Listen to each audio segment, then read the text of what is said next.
Bonjour à toutes et à tous et bienvenue dans ces interviews qui vont nous permettre tout au long du mois de septembre de nous préparer à cet événement du 21 septembre à 20 heures où nous allons ensemble incarner la paix et la nouvelle terre.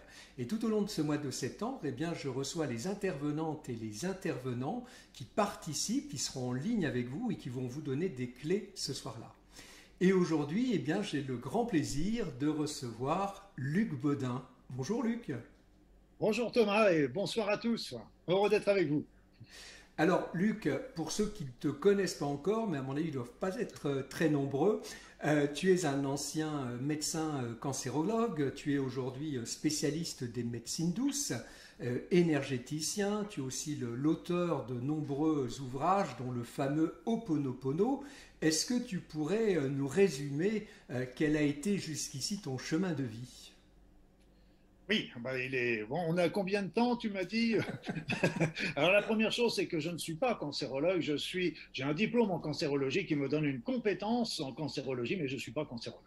Ceci étant dit, c'est vrai que ma vie a été un grand tournant et je suis toujours en train de tourner, etc. Parce que j'ai commencé ma vie professionnelle, je dirais, par mes études de médecine, évidemment. Mais en même temps, il y a eu des problèmes familiaux, en particulier ma mère qui a eu un cancer et qui m'a ouvert les yeux sur le fait que la médecine conventionnelle était très importante et ça, je n'en démordrai pas, mais qu'elle avait aussi ses insuffisances. Et c'est là que j'ai commencé à rechercher, à travailler sur les médecines naturelles, donc acupuncture, homéopathie, sophrologie. Et tous les ans, je faisais des nouvelles formations. Donc je ne donnerai pas la liste parce qu'elle est longue et fastidieuse, mais ça m'a emmené progressivement vers la recherche aussi de la puissance de la pensée par rapport au placebo, la pensée positive, la visualisation. Après ça a été même aussi les groupes de prière. Même j'ai été regarder un petit peu du côté spiritualité, mais sans faire de prosélytisme, évidemment, ça m'intéresse pas. Et puis d'un autre côté, je travaillais aussi beaucoup sur les soins énergétiques parce que quand j'étais gamin, en fait, j'étais toujours très intéressé par les personnes qui étaient capables de soigner ou de soulager uniquement avec leurs mains. Et puis c'était un fil d'Ariane qui m'a conduit à développer et à m'intéresser beaucoup à ces éléments. Et en fait, ce que je me suis aperçu avec le temps, c'est que toutes ces différentes disciplines qui peuvent paraître disparates, en fin de compte, ça forme un puzzle et qui se complètent les uns les autres et au centre duquel il y a quoi? Eh bien, il y a l'être humain. Et ça, c'est magnifique. Je voudrais te demander aussi qu'est-ce qui t'a donné l'élan de répondre à cet appel du 21 septembre, ensemble pour incarner la paix et la nouvelle terre. C'est parce que tout simplement, c'est mon opinion également. En le sens que j'ai vu, on aura l'occasion d'en reparler un peu plus tard, c'est la montée du niveau vibratoire de la Terre. Et c'est ça qui m'a ouvert les yeux depuis déjà les années 80 et 90. Et donc, qu'est-ce qu'elles apportent, ces nouvelles énergies? Elles ouvrent les consciences. D'un autre côté, qu'est-ce qu'on voit? On voit une société qui pose énormément de problèmes, des problèmes géopolitiques, bien sûr, on voit la guerre en Ukraine, on voit la pandémie, on voit toute cette misère qu'il y a à travers le monde, ces gens qui meurent encore de faim, c'est absolument abominable. Et on voit aussi toutes ces catastrophes qu'il y a avec les incendies, les méga-feux, comme on les appelle, les inondations, les tsunamis, etc., etc. Donc on est tiraillé entre ces deux extrêmes. Et là, il faut bien comprendre que ce n'est pas un hasard si les deux arrivent ensemble, parce que dans cet univers, on est dans un univers de dualité. Plus ça monte d'un côté, plus ça descend de l'autre, et c'est à chacun de décider où il se trouve, à quelle place il se trouve. Or, ce qu'il faut comprendre, c'est qu'avec ces nouvelles énergies, elles nous poussent vers davantage de conscience, elles nous donnent une opportunité extraordinaire. Et donc, il est important justement de choisir plutôt cette lumière, parce que là, l'avenir est entre deux mondes, le monde évidemment matérialiste, où on voit toutes ces pandémies, tous ces changements de société, un monde qui sera multipolaire par la suite, etc., avec plein d'incertitudes et de questionnements. Et de l'autre côté, on peut imaginer un monde de conscience où on peut développer l'amour, on peut développer la compassion, le partage, l'équité et faire disparaître enfin ces satanées frontières qu'il y a sur cette terre. Et donc, pour moi, c'est évident, je pense au travers de mon discours que vous avez trouvé mon opinion et j'œuvre et je travaille depuis plusieurs années pour justement développer cette pensée d'un amour, d'une société de lumière, une société de paix, une société de partage. Et là, comme tu m'as offert présenter cette participation, j'ai trouvé ça génial parce que c'était pile poil dans tout ce que je développais à travers de mes interventions, avec mes soins énergétiques intemporels, avec mes groupes de prière, avec mon livre. J'ai écrit aussi un livre qui s'appelle La révolution de l'amour et qui nous montre justement que aujourd'hui c'est possible et c'est à nous de chacun d'y mettre un petit peu du sien. Et donc voilà, c'est pour ça que je suis très heureux d'être là avec toi Thomas ce soir. Merci, merci. Alors je le disais en introduction, tu as écrit un ouvrage donc, qui s'appelle plusieurs d'ailleurs sur l'Ho'oponopono, qui est une méthode traditionnelle qui nous vient de Hawaï. Est-ce que c'est une méthode éventuellement avec laquelle on pourrait résoudre certains conflits internationaux et retrouver la paix? Oui, parce que Morna Simeona, qui a mis au point cet Ho'oponopono moderne, parce que il est différent de ceux qui étaient utilisés dans les tribus autrefois, et elle disait la paix commence à l'intérieur de soi. Donc ça, c'est très important. C'est que, en fin de compte, Ho'oponopono va permettre d'effacer toutes les mémoires erronées qui attirent des situations négatives dans notre vie. Mais quand elle attire les situations négatives, que ce soit à l'échelon personnel, mais je dirais aussi à l'échelon général. Donc ça veut dire quoi? Ça veut dire que quand on voit la situation mondiale aujourd'hui avec tous ces problèmes, ça veut dire que nous avons attiré quelque part tous ces problèmes dans notre vie. Mais là encore, il ne faut pas se placer en victime, et c'est là qui est intéressant avec Ho'oponopono, c'est que nous devenons des responsables. Si nous prenons la responsabilité de ce qui arrive dans notre vie, de près ou de loin, à ce moment-là, nous devenons non plus des victimes, mais des metteurs en scène. C'est-à-dire que ce que nous avons créé, tout ce que nous avons attiré, plus exactement, nous pouvons le repousser. Un petit peu comme quand si vous regardez un film à la télévision sur n'importe quelle chaîne et vous le trouvez imbécile, eh bien vous allez faire quoi? Vous allez l'arrêter puis en ouvrir un autre. Et donc vous n'allez pas accuser la télévision. Et là, c'est la même chose. Quand vous vivez quelque chose de difficile, on n'est plus en train d'accuser les autres, on est en train de travailler sur nous-mêmes et de se dire, ok, c'est moi qui ai attiré cette situation et je peux le changer. Ho'oponopono permet d'effacer les mémoires erronées, même si nous ne les connaissons pas, et qui ont attiré la situation. Alors c'est évident que si nous faisions tous Ho'oponopono, ce serait quelque chose qui pourrait être déjà très merveilleux pour nous par rapport à vivre les événements. Ça nous aiderait beaucoup à vivre les événements que nous traversons actuellement. Et puis, si nous sommes nombreux à le faire, par la co-création, comme on dit, eh bien, nous pouvons véritablement changer le monde.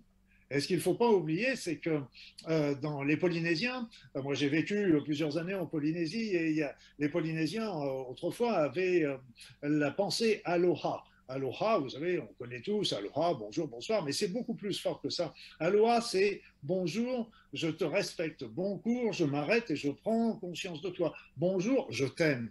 Aloha, c'est l'amour. Donc ça, c'est le premier précepte de cette pensée polynésienne, l'amour. Le deuxième précepte, et qui est très important, c'est le pono, c'est-à-dire l'intégrité. Donc, si nous étions tous dans notre intégrité, on pourrait véritablement changer beaucoup de choses autour de nous, comme vous le comprenez. La troisième chose, c'est le Ho'oponopono, Ho'oponopono, comme ils disent là-bas, c'est-à-dire c'est qu'on efface les parties noires de notre être pour justement évoluer vers la lumière. Et le quatrième point, c'est développer sa spiritualité, dirais-je au sens large. Donc c'est une pensée qui est remarquable, qui a prévalu pendant des siècles dans cet immense océan Pacifique et qui a amené, semblerait-il, beaucoup de paix et beaucoup d'amour entre les peuples.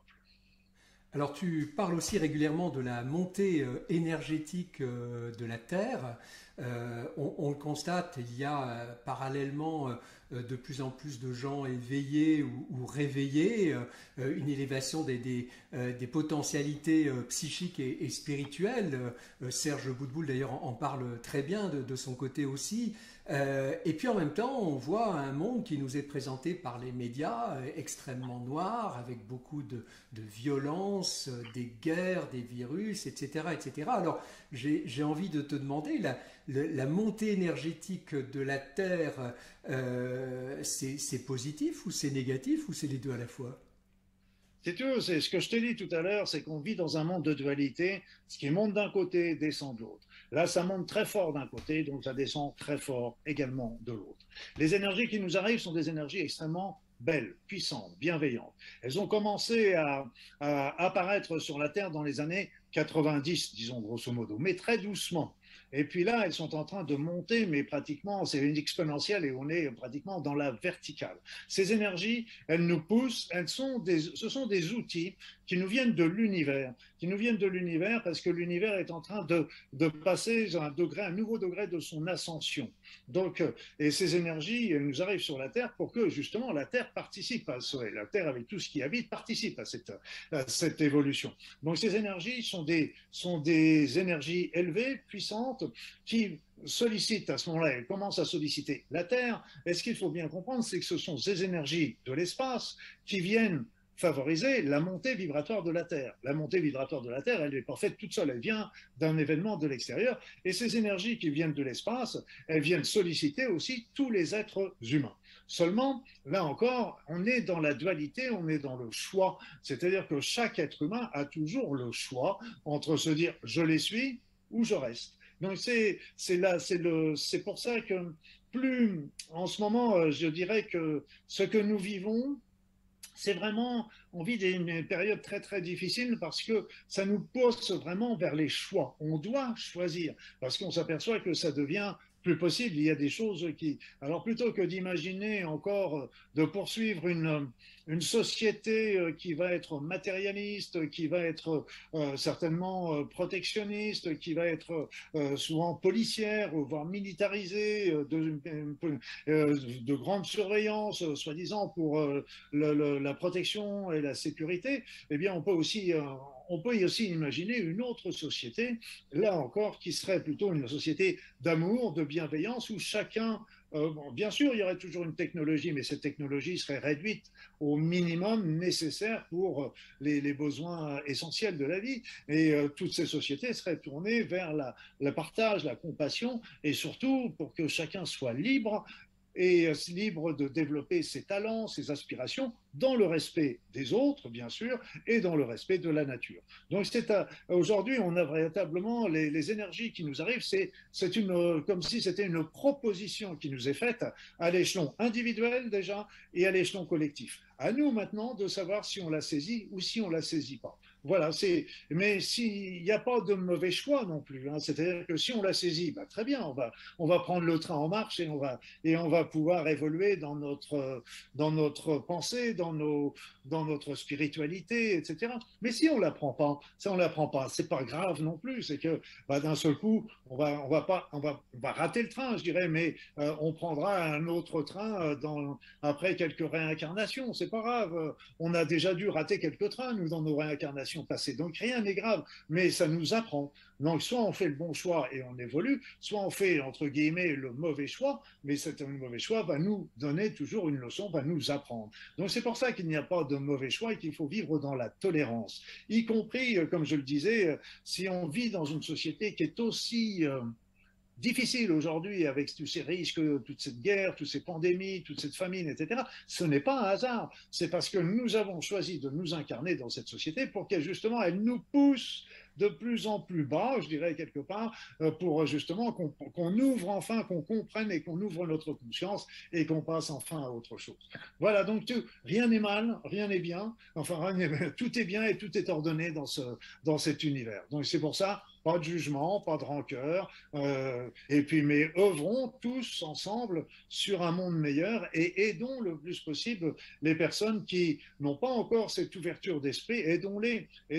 Après ça, ils en feront ce qu'ils en veulent et poussons-les vers à voir les choses autrement. Mais moi, je suis un éternel optimiste et je pense sincèrement que on va tout en s'y mettant tous, en apportant tous une petite pierre à l'édifice, on va tous y arriver. Et je rappellerai aussi, c'est qu'on apporte tous une pierre. Il n'y en a pas qui vont apporter des grosses pierres, il y en a d'autres qui vont apporter des petites. On apporte tous la même pierre et donc on est tous à égalité, encore une fois, sur ce monde et sur cette évolution. Alors, il y a deux grosses pierres que toi tu apportes régulièrement, toutes les semaines d'ailleurs. C'est d'une part des cercles de prière en ligne et d'autre part des soins énergétiques. Est-ce que tu pourrais brièvement nous dire en quoi ça consiste? Oui, ben j'ai voulu créer ces soins énergétiques intemporels parce qu'on peut les faire et les refaire autant de fois qu'on le veut et ils ont toujours la même efficacité. Donc il faut bien le comprendre et ça c'est pour aider justement les personnes. Chaque soin a un thème particulier pour aider certaines souffrances qu'il y a dans notre être. Et donc, la playlist est sur ma chaîne YouTube et on se retrouve avec expliquer tous ce à quoi ce soin est particulièrement destiné. Mais c'est pour aider les personnes à se soulager. Se soulager de quoi? Parce que si on veut suivre, il faut déjà soulager toutes les parties sombres que nous avons en nous. Les parties sombres qui sont aussi bien dans notre mode de vie, dans notre manière de penser, dans nos conflits, dans nos rancœurs, dans nos souffrances, dans nos mal vécus, etc. Donc tout ça, il faut s'en émanciper et les soins énergétiques sont là pour aider chacun à pouvoir évoluer et à pouvoir avancer dans la lumière. C'est vraiment un soin qui est dispensé à chaque fois pour une personne et comme je vous l'ai dit, on peut le faire et le refaire à loisir. Les groupes de prière sont destinés justement à prier pour l'humanité, à prier pour la terre, à prier pour les animaux, pour les végétaux, à prier pour la paix, à prier pour que la compassion, pour que l'amour règne sur cette terre. Donc là, c'est différent, c'est que les soins intemporels, c'est vraiment pour lancer un mouvement vers quelque chose de positif parce que, comme je le disais, si nous y mettons tous, ça va être merveilleux. Or, nous avons des preuves que les groupes de prière, par exemple, agissent très bien sur les malades. Il y a eu des expériences qui ont été faites, en particulier à l'université de Harvard. Et donc, sur un plus grand plan, on peut s'apercevoir que ça. Et puis, il y a aussi, on peut obtenir un effet sur la planète si on est suffisamment nombreux à prier, ce que je dis. Et puis, sur un autre plan, il y a aussi ce qu'on appelle l'effet Maharishi, c'est-à-dire qu'on sait qu'il suffit aussi d'un petit groupe de personnes agissantes. Et j'espère qu'avec toi, grâce à toi, Thomas, tu vas pouvoir éclairer plein de personnes, justement, parce que plus on sera nombreux à vibrer dans cette pensée, dans cette lumière, dans cet amour, plus on sera nombreux à penser à un avenir merveilleux, et bien plus on sera nombreux et plus on va pouvoir transformer cette société. Pourquoi? Parce qu'on sait avec l'effet Maharishi qu'il n'y a pas besoin qu'on soit une majorité pour la changer. Il suffit qu'il y ait une minorité de personnes agissantes pour faire changer les paradigmes de la société en général. Maharishi prétend qu'il faudrait racine carrée de 1% de la population. Racine carrée de 1%, ça représenterait, à l'échelon mondial, ça représenterait 7 à 8 000 personnes.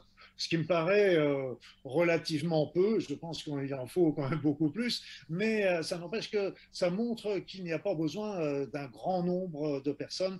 Il suffit que les personnes le fassent et soient convaincues et vivent vraiment. Parce que d'être dans l'amour, par exemple, c'est bien, c'est très bien, c'est évident que c'est très bien. Mais ce qu'il faut, c'est pas que ce soit simplement cantonné aux périodes où on est dans la prière ou dans la méditation, et ça, il faut que ce soit dans tous les gestes de notre vie quotidienne, dans toutes nos pensées, dans toutes nos paroles, dans toutes nos actions. C'est là qu'il faut vraiment instaurer l'amour, et l'amour est partout. Il est aussi bien bien sûr, il est en nous, il est dans la famille, il est dans les collègues de travail, il est dans la maison, il est dans la fleur, il est dans les arbres, il est partout l'amour. Nous sommes entourés d'amour, nous sommes des êtres d'amour et qui devons vibrer dans l'amour parce que, je vais vous dire un truc, c'est que quand vous êtes dans l'amour, eh bien tout simplement, vous êtes bien heureux.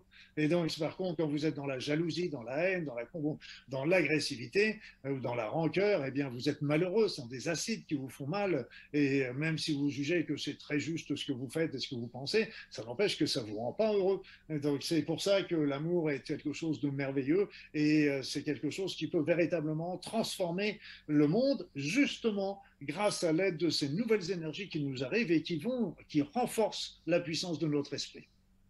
Un très grand merci, Luc, pour ces messages d'amour. Alors, on retient qu'il faut qu'on soit absolument au moins 7 ou 8 000 en ligne le 21 septembre au soir. Ah oui, C'est ah oui, ah indispensable. oui, ah bah oui. Merci à toi, Luc. Merci à vous toutes et à vous tous qui avez suivi cette interview. Et je vous donne bien évidemment rendez-vous au 21 septembre à 20 h sur cette chaîne YouTube. Et d'ici là, eh bien, soyez en paix.